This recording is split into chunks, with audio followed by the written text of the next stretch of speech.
আসসালামু আলাইকুম। আশা করি সবাই ভালো আছেন। আজকে আমি আপনাদের সাথে দুধ চিতই পিঠার রেসিপি শেয়ার করব। আশা করি আজকের এই পিঠার রেসিপি আপনাদের কাছে ভালো লাগবে। শীতের মধ্যে কিন্তু এই পিঠা আমরা সবাই খেয়ে থাকি। দেখবেন অলিতে গলিতে বিক্রি হয় এই চিতই পিঠা। আর শীতের স্পেশাল পিঠা বলতে কিন্তু এই দুধ চিতই পিঠাটাই বোঝায়।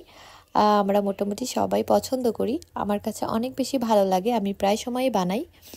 আমি কিন্তু কয়েকদিন আগেও আপনাদের সাথে একটা দুধ চিতই পিঠার রেসিপি শেয়ার করেছি।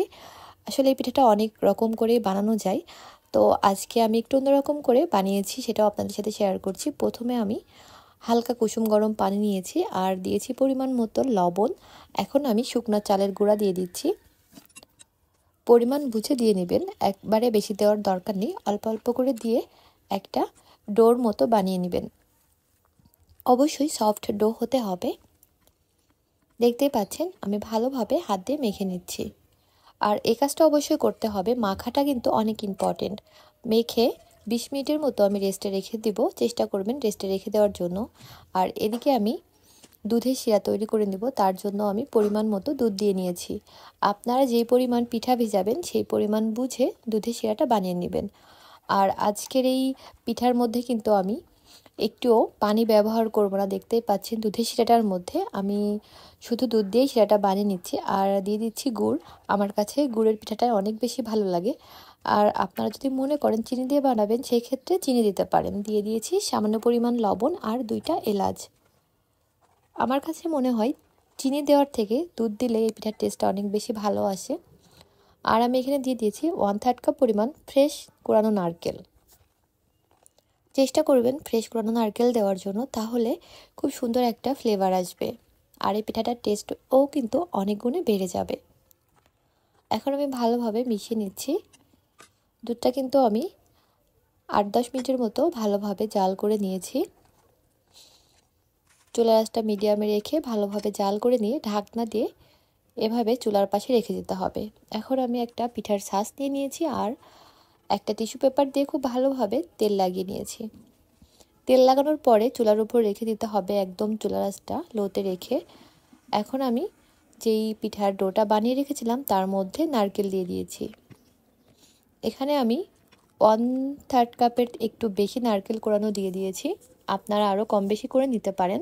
নারকেল দেওয়ার পরে আমি 3 থেকে 4 মিনিটের মধ্যে খুব ভালোভাবে হাত দিয়ে মেখে নিয়েছি। খুব ভালোভাবে মাখতে হবে যেন নারকেলটা খুব ভালোভাবে আটার সাথে মিশে যায়। এখন আমি হালকার থেকে একটু বেশি গরম পানি দিয়ে দিচ্ছি, মানে হাত সহ্য করা যাবে না এরকম গরম পানি দিতে হবে। অল্প অল্প করে গরম পানি দিয়ে আমি সুন্দর একটা পিঠার মিশ্রণ বানিয়ে নিব। আমার কাছে মনে হয় চিতই পিঠার মধ্যে নারকেল দিলে কিন্তু খুব সুন্দর একটা টেস্ট আসে আর ফ্লেভারটাও খুব ভালো আসে। দেখতেই পাচ্ছেন তাওয়াটা কিন্তু একদম গরম হয়ে গেছে। চেষ্টা করবেন 5-7 মিনিটের মতো চুলার উপর রেখে দেওয়ার জন্য, তাহলে পিঠাটা কিন্তু একবারে খুব ভালোভাবে উঠে যাবে। আমি এখন ঢাকনা দিয়ে ঢেকে দিচ্ছি। দেখতেই পাচ্ছেন একদম পারফেক্ট ফুলকো পিঠা হয়েছে।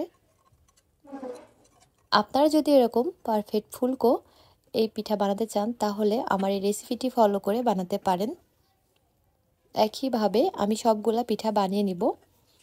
পিঠা বানানোর সাথে সাথে কিন্তু দুধের শিরার মধ্যে ভিজিয়ে দিতে হবে। দেখতেই পাচ্ছেন আমি এই পিঠাগুলো কিন্তু ভিজিয়ে দিচ্ছি। দুধের শিরাটাও গরম থাকতে হবে আর পিঠাগুলো অবশ্যই গরম থাকতে হবে, তাহলে কিন্তু এই পিঠাটা 4 থেকে 5 ঘন্টার মধ্যেই কিন্তু একদম ভিজে নরম তুলতুলে হয়ে যাবে। অনেকের কমপ্লেন থাকে পিঠা শক্ত থাকে, তো শক্ত থাকার কারণ কিন্তু দুধের শিরাটা হয়তো বা ঠান্ডা হয়ে যায়, অথবা পিঠাটা দুধের শিরার মধ্যে দিতে একটু দেরি হয়ে যায়, তো সেই ক্ষেত্রে কিন্তু পিঠাটা একটু শক্ত থাকে। চেষ্টা করবেন দুইটাই একদম গরম অবস্থায় পিঠাগুলো ভিজিয়ে রাখার জন্য।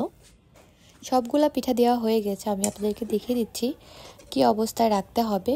দেখতেই পাচ্ছেন পিঠার কিন্তু দুধের শিরাটা একটু বেশি মনে হচ্ছে।